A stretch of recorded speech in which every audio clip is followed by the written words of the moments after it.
Bom dia, senhor presidente, bom dia, colegas vereadores, os fortalezenses que nos visitam na galeria, bom dia aos assessores, bom dia à imprensa, bom dia, fortalezense que nos assistem e nos escutam pelas ondas da TV Câmara, TV Fortaleza ou da FM Líder. Caloroso bom dia a todos. Senhor presidente, colegas vereadores, eu vou hoje mais uma vez, vereador Ciro Albuquerque, o médico do coração, eu vou hoje mais uma vez me repetir e tratar de um dos assuntos que mais, talvez, certamente, o assunto que mais aflige o povo do Ceará, o povo da cidade de Fortaleza, meu presidente Zé do Carmo.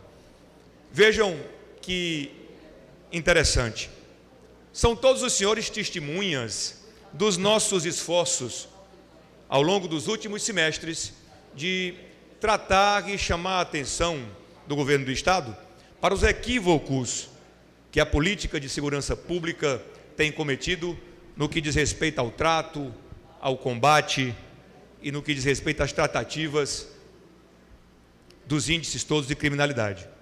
Eu tenho me repetido e tenho dito que nós estamos no caminho errado e a prova disso é que outras cidades do Brasil conseguiram obter resultados e têm obtido e vêm recebendo e vêm tendo resultados muito promissores no que diz respeito ao combate à violência.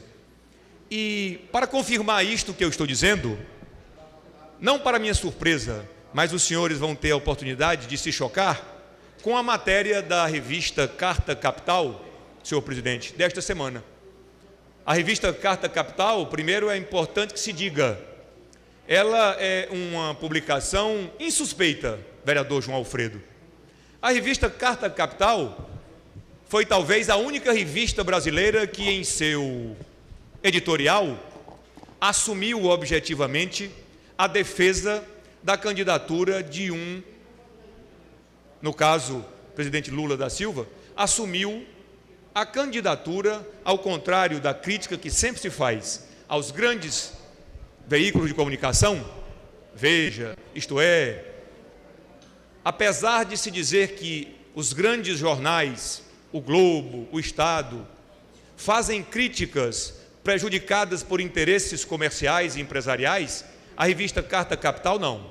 A revista Carta Capital é uma referência no que diz respeito à imprensa livre, a imprensa firme, a imprensa corajosa. Pois a revista Carta Capital, na sua edição desta semana, presidente Zé do Carmo e seu secretário João Batista, traz uma matéria interessante intitulada Menos Sangue na Guerra. Olhe lá, Johnny Monteiro, você que mora e faz política em um bairro que é marcado também pela violência urbana, como é a cidade toda de Fortaleza. A matéria diz o seguinte: segurança.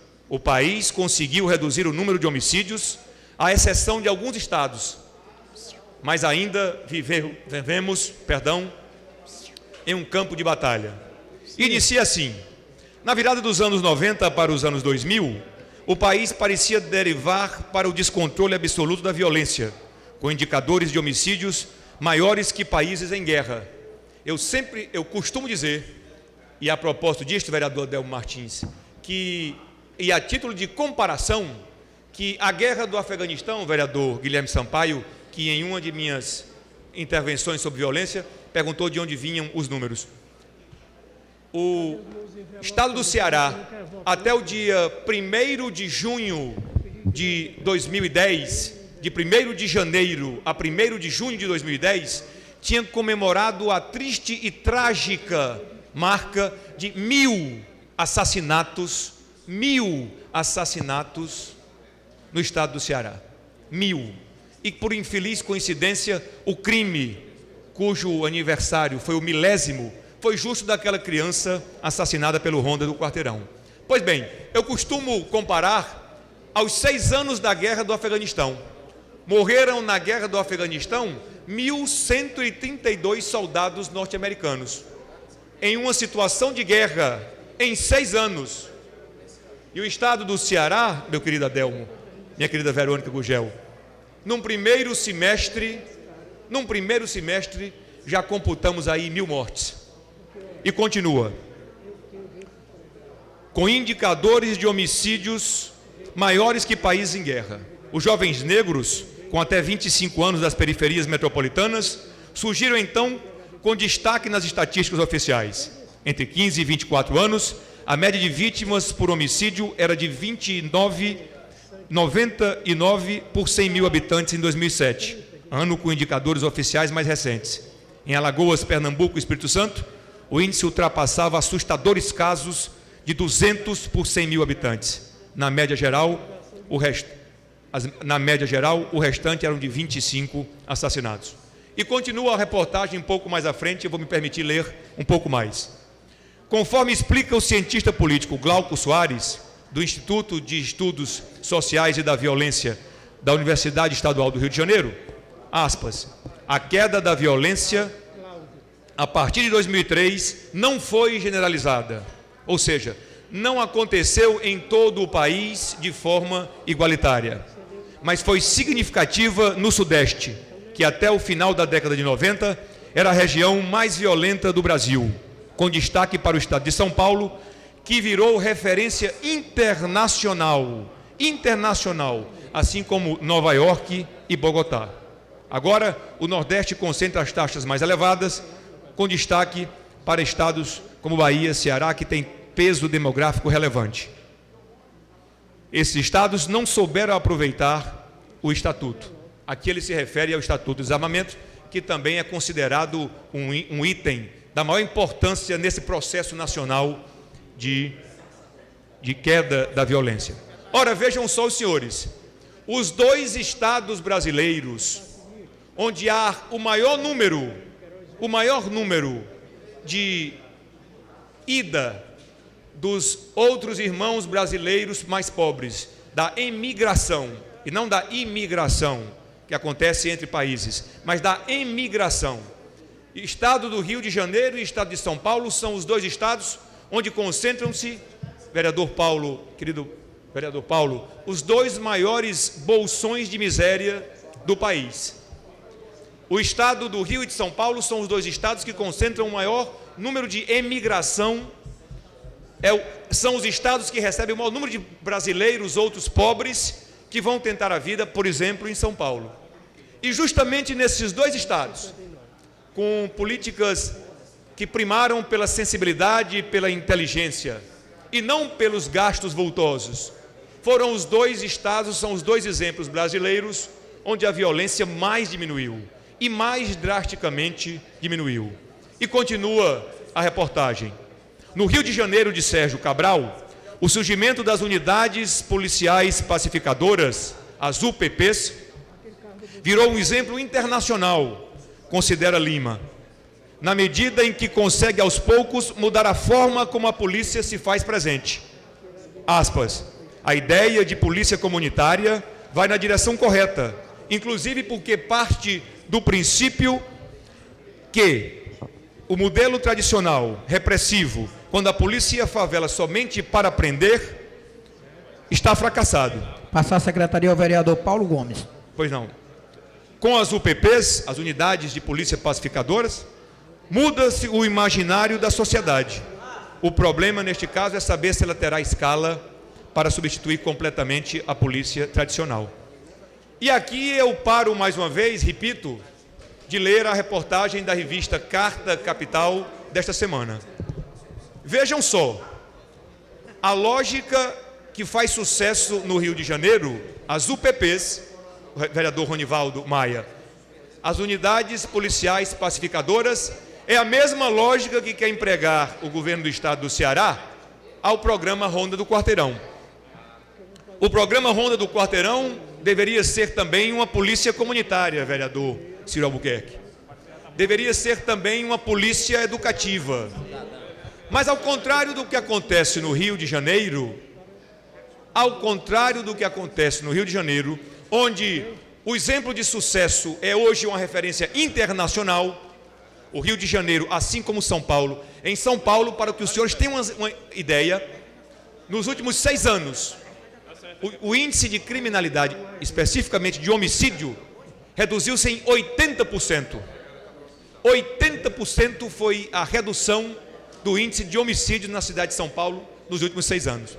Até a famosa Cracolândia, um espaço já absolutamente destruído socialmente, que vivia um apartheid, cuja referência era nacional. Até a Cracolândia, no centro de São Paulo, conseguiu ser debelada e hoje não existe mais. Aqui um exemplo prático, objetivo e exitoso de polícia comunitária que deu certo, as UPPs. E eu pergunto, e continuarei sempre a perguntar, o que acontece no caso do Ceará, vereador João Alfredo, que a nossa polícia comunitária não funciona, em que pese nós cada vez mais, como diz o governo do Estado, investirmos? Por que que aqui no nosso caso, quanto mais se investe, quanto mais se gasta, mais os índices aumentam? Por que que essa relação matemática é tão cruel, vereadora Verônica, no caso do Ceará? Porque ela devia ser uma relação inversamente proporcional. Quanto mais se investe, quanto mais se esforça e se gasta, mais os índices todos deveriam diminuir. No entanto, é o contrário, fortalezense. Quanto mais nós gastamos, e eu explico que aumenta porque gastamos mal, quanto mais gastamos, mais os índices crescem. Vereador Marcelo. Porque... Pois não, eu ouço o vereador Adelmo Martins. Vereador Marcelo, eu realmente quero lhe parabenizar pelo pronunciamento, com números, com dados, porque com dados e com números não se pode questionar. Os números estão aí, são reais. Mas, vereador, uma das coisas que pressiona aqui no estado do Ceará é a falta de elucidação dos crimes. A maioria dos crimes não são elucidados e, portanto, isso gera um estímulo, gera uma situação muito confortável para quem pratica o crime. Então, a nossa polícia, ela tem que realmente trabalhar nesse sentido de descobrir o crime e punir os culpados. Pois é, vereador então Adelmo Martins, olhe como é feliz Vossa Excelência. Olhe, presidente, como é feliz a intervenção, como sempre é. Quando possível, vereador Marcelo. Com prazer e orgulho, meu querido colega. Veja como é feliz e como é própria. Vereador Marcelo, quando puder. Pois não. A intervenção do vereador Adelmo Martins. Enquanto eu mostro experiências de cidades que têm diminuído a criminalidade, né, aniquilando aquele discurso fácil de que a violência é uma chaga nacional. A política local, o governo do Estado não tem culpa nem relação alguma com os aumentos de violência no Ceará. A violência é internacional, eles chegam a extrapolar. Isso é um fenômeno e uma chaga que nenhum lugar do mundo curou. É mentira. É mentira. Agora, para reforçar o que diz o vereador Adelmo, trouxe não só matérias que tratam do assunto e da melhoria de outros estados, como também trago matérias e jornais destes últimos 35, 40 dias, durante os 30 dias de recesso e agora agosto. Olha o que o vereador Adelmo disse, e olha aqui a capa do Jornal Diário do Nordeste. Homicídios avançam 42,8%, sem resposta da segurança. Exatamente o que ele disse. Os criminosos se sentem estimulados porque a polícia não investiga, não encontra culpados e sequer termina os inquéritos. É por isso este nível de aumento. E olhe a comparação da imprensa nacional com a local. Eu mostro também outra capa do Jornal Diário do Nordeste, também desses últimos 40 dias. Enquanto as unidades de polícia pacificadora no Rio de Janeiro dão certo, e lá não precisou comprar Hilux, e lá não precisou fazer delegacia de granito, lá não precisou fazer delegacia a 9 milhões de reais, como é aquela que está ali na Avenida Agonambi, em frente ao Hospital Antônio Prudente. Olha aqui, 107 assassinatos desafiam o território da paz aqui no estado do Ceará, aqui na cidade de Fortaleza. Enquanto a polícia comunitária carioca hoje é bem recebida no morro e controla a violência e até a diminui, no Ceará a violência desafia o próprio território, que é um território laboratorial. É um território modelo, que o vereador Zé do Carmo conhece bem, porque é muito votado, o vereador mais votado naquela região, João Alfredo.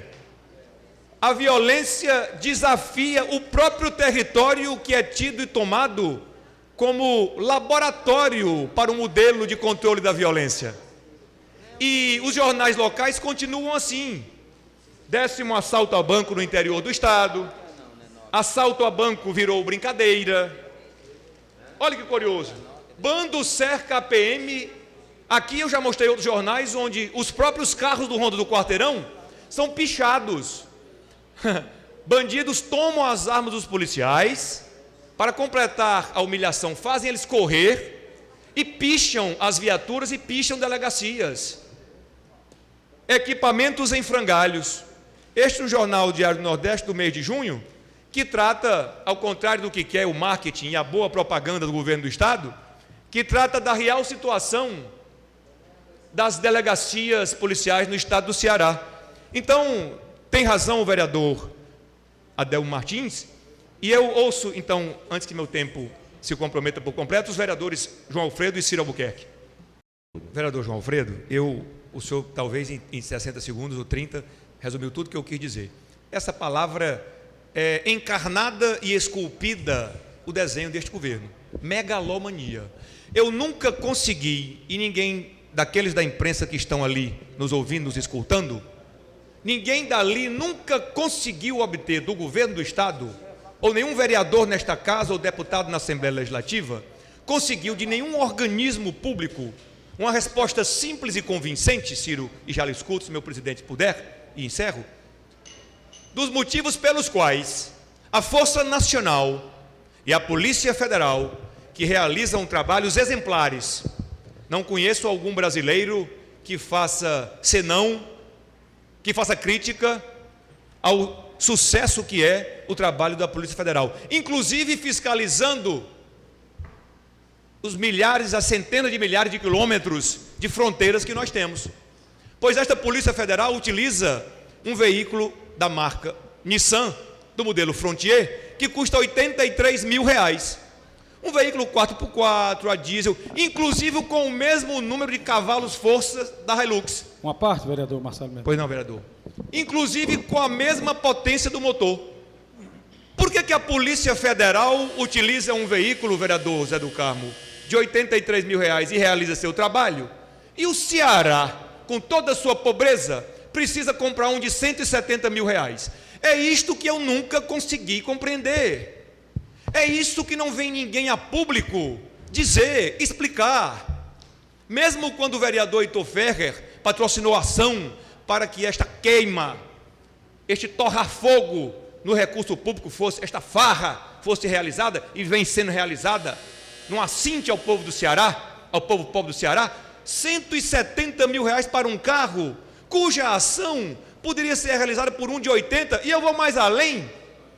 Para a fronteira tudo bem, mas para Fortaleza poderia ser qualquer outro veículo leve.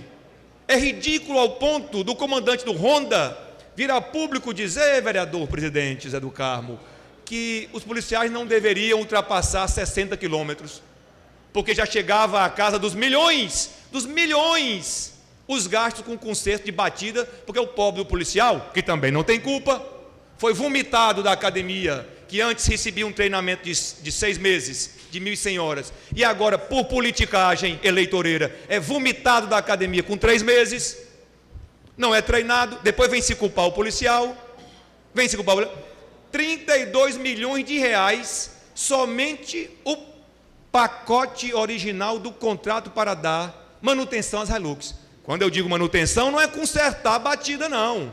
É aquela de 5.000 quilômetros, para trocar filtro e trocar óleo. Batidas, conserto de batidas, isso é outra história. Já estão aí as áreas todas da polícia lotadas de carros batidos, alguns deles sem uso. Milhões de reais 84 viaturas já estão fora de circulação. Jogados fora. E meu presidente, compreendendo a importância do assunto, se me permitir, e a ausência de outros oradores, vai, se for o caso, permitir que eu ouça o vereador Ciro Albuquerque. Senhor presidente, eu até compreendo a boa vontade do vereador Acrisio Sena de transmitir o convite que o doutor Juan, né, o fez transmitir a esta casa, mas eu tenho a impressão que o querido amigo e vereador Acrisio Sena caiu numa pegadinha. Porque eu, na semana passada, justo no dia de minha fala, também por coincidência, Acrisio, pedi registro nos anais desta casa e li, como li hoje, matéria da revista Carta Capital. Eu li na semana passada um artigo do médico, membro-diretor da Sociedade Brasileira de Cardiologia e um dos maiores cientistas que essa terra já deu, professor Glauco Lobo, doutor Glauco Lobo Filho, e doutor Adelmo, muito inteligentemente naquela oportunidade, também me aparteou. E a situação da cirurgia cardíaca no Ceará, e especificamente no Hospital do Coração, é trágica. O Hospital do Coração realiza 3 vezes menos cirurgias cardíacas do que a média nacional. Morrem 150 cearenses por mês, por falta de capacidade e de condição do Hospital do Coração operar. E não são transplantes, não. São cirurgias tolas, correções de válvulas, não é? São pontes safenas, mamárias.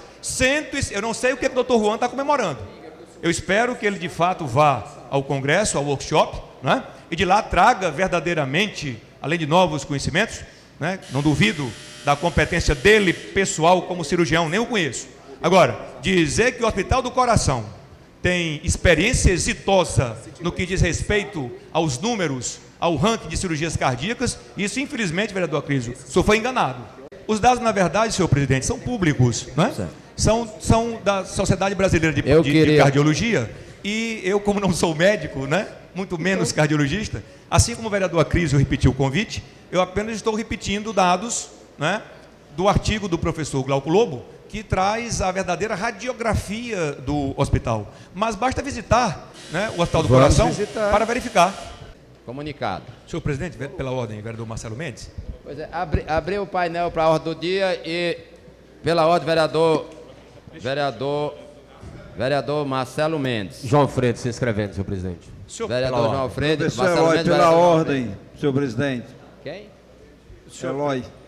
Professor Eloy. Posso usar a palavra? Pois não, vereador Marcelo. Senhor presidente, eu acompanhei, em que pese não ter tido a oportunidade de estar na sessão, mas me deslocava de uma outra cidade no interior para Fortaleza, e quando entrava na cidade e as ondas de rádio já me permitiam ouvir a nossa FM Líder, eu pude perceber que travava-se um debate na casa a propósito de uma reunião um pouco mais cedo que teria tratado dessas questões que tangem a legislação, a lei eleitoral, mais especificamente no que diz respeito à nossa atividade legislativa em plenário e as repercussões legais que teriam e que têm qualquer fala mais apaixonada de algum vereador. Inclusive, o vereador Guilherme Sampaio tinha feito uma inteligente intervenção e um muito feliz questionamento, mas eu quero dizer que a legislação que rege uma TV Fortaleza como a nossa,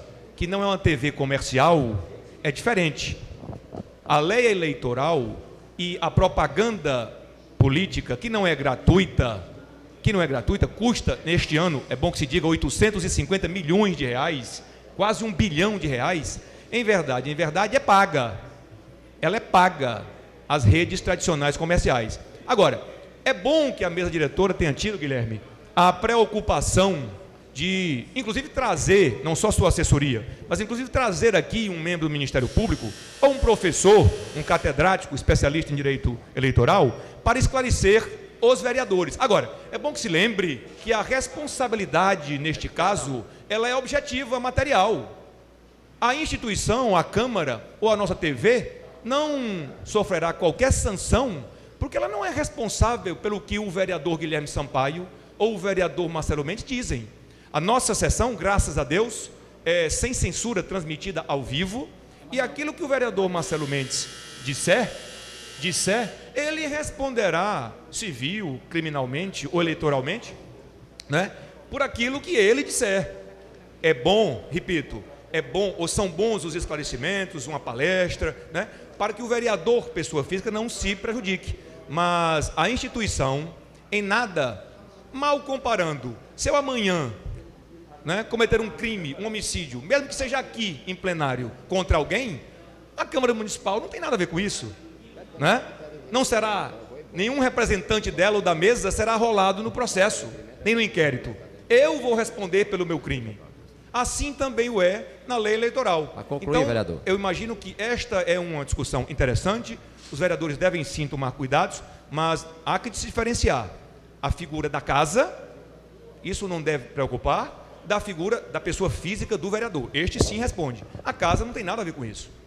Senhor presidente, apenas para reforçar, corroborar e, em última instância, apresentar a minha opinião a respeito deste assunto, Vossa Excelência e o vereador Guilherme Sampaio foram muito felizes. Tanto Vossa Excelência, e aliás, a obrigação de uma consultoria jurídica é de fato cuidar e é de fato extrapolar no que diz respeito a esses cuidados, vereador Guilherme. Não caberia, depois de solicitado pela mesa diretora, a consulta, se ela deixasse de ser exagerada nos cuidados. Isso é a obrigação de toda consultoria, seja na área jurídica ou na área médica. Este é o cerne e o foco da questão, o cuidado. Agora, eu também quero concordar com o vereador Guilherme, e ele é muito feliz, e concordo por tabela com o vereador João Alfredo, quando eu próprio, no exercício do meu mandato, tenho como referência a questão pontual da publicidade ou da propaganda. Penso como o vereador Guilherme Sampaio. A menção a um programa, por exemplo, federal, não é racional ou razoável que a Comissão de Saúde, em audiência pública, não possa, incidentalmente, discutindo um tema técnico da saúde, mencionar um programa, por exemplo, criado pelo presidente Lula, ou criado por uma gestão anterior. Isso é absolutamente irracível. Não cabe na cabeça de ninguém. Nós não podemos e não devemos e não faremos propaganda, no sentido específico da palavra. Mas, veja, se o que quer o Ministério Público, e outro detalhe técnico, o Ministério Público, a seu juízo, representa, o que não quer dizer que o Judiciário acatará. Centenas e dezenas de representações do próprio Ministério Público Estadual, inclusive contra mim. Há poucos dias eu fui à Polícia Federal responder inquérito a propósito de uma reunião que eu realizei no ano passado, um café da manhã, que constaram, onde foram 22 colegas vereadores, e o Ministério Público achou por bem representar contra mim, achando que era propaganda antecipada. Recebi a notícia essa semana que o juízo federal julgou improcedente a representação do Ministério Público. Então também adiantará muito pouco, como diz o vereador João Alfredo, que o doutor Alexander Salles venha aqui, porque até mesmo aquilo que ele representa é juízo de valor dele, pessoal, dele. O judiciário não é obrigado a acatar. Então eu acho que nós não devemos exacerbar também os cuidados, e se fizéssemos tudo que a consultoria jurídica da casa diz ou sugere, nós deveríamos fechar nossa sessão, fechar a Câmara, um recesso branco, como queria o Congresso Nacional e os deputados federais, e só voltar depois das eleições, porque nós ficaríamos numa situação, afinal de contas, essa casa é política. Nenhum de nós fez concurso para estar aqui. E não poder falar de um programa, não fazer propaganda deste programa, mas incidentalmente não poder falar deste programa é algo absolutamente ridículo. Então, com os cuidados que Vossa Excelência lembrou, penso que nós venceremos esses próximos 60 dias eleitorais até o segundo turno, tanto em seara estadual como federal, e a Câmara continuará para a cidade de Fortaleza e para os fortalezenses, cumprindo e exercendo o seu papel, sempre ativa, sempre presente, sempre participativa, naquilo que interessa ao povo de Fortaleza e ao povo do Ceará. Muito obrigado, presidente.